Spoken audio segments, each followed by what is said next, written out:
আপনারা জানেন আজকে এখানে কি জন্য উপস্থিত হয়েছেন। ফিলিস্তিনের গাজার মুসলমান ভাই বোনদেরকে যেভাবে নির্যাতন করা হচ্ছে, এই নির্যাতন মৌখিকভাবে প্রকাশ করার মতো কিছু নেই। যদি আমরা এইভাবে চিন্তা ফিকির করি, গাজার যে মুসলমান ভাইদেরকে হত্যা করা হচ্ছে, তারা আমার বাবা, তারা আমার ভাই, তারা আমার বোন, তারা আমার মা, তারা আমাদের সন্তান। যদি এভাবে আমরা চিন্তা করতাম, তাহলে আমরা কোনোদিন ইসরায়েলের পণ্যকে পান করতাম না এবং ব্যবহারও করতাম না। প্রিয় তাওহীদি জনতা, আজকে উলামায়ে কেরাম এই ব্যাপারে দীর্ঘ সময় কথা বলবেন না, সংক্ষিপ্ত আকারে কথা বলবেন। আর নগর কান্দার কিছু জায়েম দোকানদারদেরকে সংকেত দিয়ে যাবেন, আজকের এই মিছিল, আজকের এই সমাবেশের পরে যে সমস্ত দোকানদারদের কাছে ইসরায়েলি পণ্য পাওয়া যাবে, সে সমস্ত দোকান আমরা বয়কট করব। প্রিয় তাওহীদি জনতা, ফিলিস্তিনের গাজার মুসলমানদের কাছে আজ হৃদয়ের আকুতি নিয়ে মাপ চাচ্ছি। ও আমার ফিলিস্তিনের ভাই বোনেরা, তোরা আমাদেরকে মাফ করে দিস।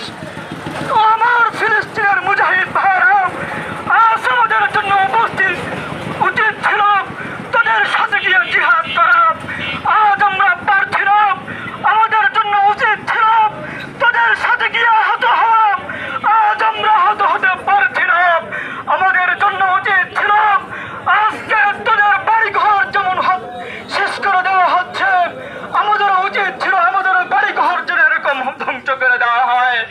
ও আমার ফিলিস্তিনের মাজলুম ভাইরা, তাদের কাছে আমরা মাপ চাচ্ছি, তোরা আমাদেরকে মাফ করে দিস।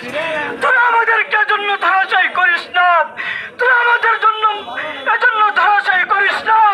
আমরা তোদের জন্য তাহাজ্জুদে দাঁড়িয়ে কান্না করি, আমরা তোদের জন্য 5 ওয়াক্ত নামাজে কান্না করি, কিন্তু তোদের জন্য আমরা কিছু করতে পারি না। আমার ফিলিস্তিনের মাজলুম ভাইরা, আমরা দেখি আমাদের ভাই বোনদেরকে কিভাবে হত্যা করা হয়। তোমরা মনে করো না যে আমরা বাংলাদেশে বসে থেকে আমাদের মাজলুম ভাই বোনদের খোঁজ খবর রাখি না, আমরা খোঁজ খবর রাখি, কিন্তু তোমাদের জন্য আমরা কিছু করতে পারছি না। আমাদের অন্তর রয়েছে গাজায়, আমাদের দেহ রয়েছে বাংলাদেশে, আমাদের অন্তর রয়েছে আকসায়, আমাদের দেহ রয়েছে বাংলাদেশে।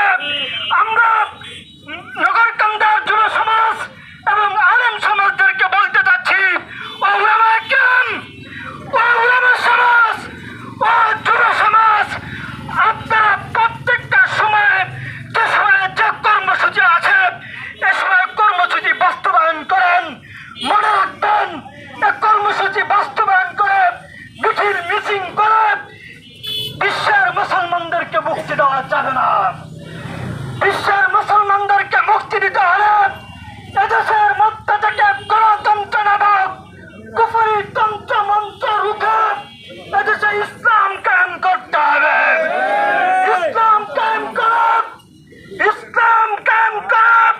যে সময় যে দেশের মুসলমানদের উপরে আগ্রাসন চালানো হবে, নির্যাতন চালানো হবে, এই নির্যাতনের বিরুদ্ধে আমাদের কঠোর হস্তক্ষেপ করতে হবে। ও প্রিয় মুসলিম ভাই বন্ধুগণ, আপনাদের প্রতি শেষ একটি আবেদন করছি। 1 নম্বর কথা, তাদের জন্য বেশি বেশি দোয়া করুন। 2 নম্বর কথা, যারা মুসলমানদের হত্যা করছে তাদের পণ্যকে বয়কট করুন। 4 নম্বর কথা হচ্ছে, আপনারা যে সময় যে মাধ্যম পান, ওই মাধ্যমে ফিলিস্তিনের গাজার মুসলমানদেরকে সাহায্য করুন। ওয়া মা তাওফীকি ইল্লা বিল্লাহ।